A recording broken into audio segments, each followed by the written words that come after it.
رکھیں گے فدیہ دیں گے۔ فدیہ کیا ہے؟ صحابہ کرام رضوان اللہ علیہ مجمعین میں سے جنم دیا، انہوں نے ایک مد دیا، چوتھا حصہ سوا کا، یعنی 13-14 سٹانگ کے، ایک سیر ہی آپ شمار کرنے اس زمانہ میں یہ ہے جو فدیہ وہ دیتے تھے۔ باقی اگر کوئی زیادہ دیتا ہے تو اس کی اپنی طرف سے نیکی ہے، اللہ اس کو اجر دے گا۔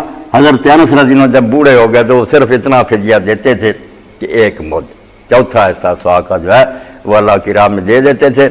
اور اگر کوئی ایسا آدمی ہے کہ بیچارہ روزہ بھی نہیں رکھ سکتا، فدیہ دینے کی بھی اس میں استطاعت نہیں، غریب ہے، تو اللہ کی طرف سے سب معاف ہے، کچھ نہیں، وہ ذکر اذکار کرتا رہے، استغفار کرتا رہے، اللہ اسے بخشنے والا ہے، مہربان ہے، جتنا بس میں اتنا ہی اس نے کرنا۔